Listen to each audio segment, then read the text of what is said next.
Right, so this video has got the USB cable on this one here. In this van, what I've bought is a bit rough. You see what they've done there. So what they've actually done is just cut a big hole in the blank, and if you've got nothing plugged in and that falls in, you end up taking all the dashboard out. So I'm just going to pull this one out, use it as an extension piece really, so I don't have to take the dashboard out, because the people who fitted the radio before me who had this van, they didn't put a switch live on it. You couldn't turn the radio on when on the one position on the keys and stuff, so it was a bit of a nightmare really. It was like, I ended up pulling the wires out, the DAB area wasn't plugged in, the microphone wasn't plugged in. I mean, I had a 10-minute conversation with myself on the phone thinking I was talking to the wife, and she's like just listening to me, but no volume going through. So anyway, so that's what I'm going to do now. I'm just going to pop that cap off and then crack on. Give me this.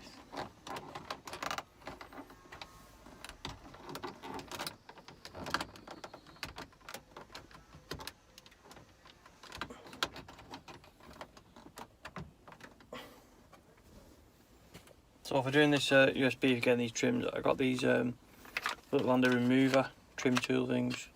They're off eBay, like cheap as chips. Some big clunky ones there, like, but let's say got a little, quite good. So I'm gonna try these.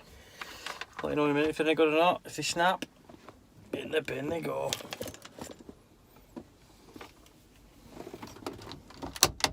Look at that, spot on. So as you can see with that, it's just nibbled it. A right mess of it. It was bad if it had gone around the USB and like made it tidy, but rubbish. Right, so time to fit the new in. Undo the bit.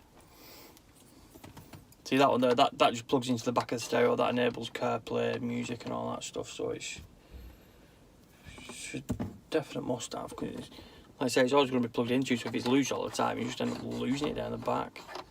And it's alright. Right, mate. Even this dash is not even in proper. So I'll plug that in. Feed that back in there. See how much room we've got.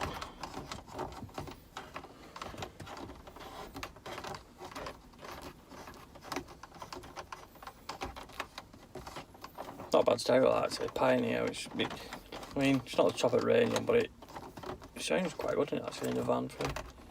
It's quite surprising. And then this should, just get it right way around, fit and match the trim. Voila. It's quite good, doesn't it? Sorry about the sunlight, you can't really get to it, but it's a lot cleaner now, and it just fits in the dashboard and looks a lot better. Give it a try, see if it works. Turn the ignition on. Now we've got power on number 1. We didn't have before, it was rubbish. Let's turn the engine on before the radio has to come on. Just let us pick it up.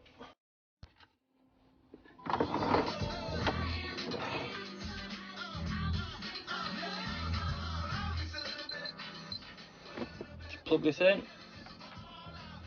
and we will see if we have power.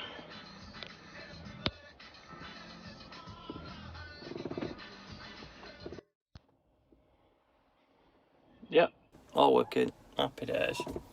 Won't go on to CarPlay now because obviously I'm recording on this now, so it's it'll do that, but it's a shame you can't get the video output on here really, isn't it? Oh, I tell a lie, we have CarPlay. And there we go. Oh, by the way, that's iOS 13's CarPlay as well. So you can see now it's got the split screen on it. I didn't even know, I forgot actually about this. And I think that's a normal one. There you go, split screen. So you have your maps. Job done. Happy days.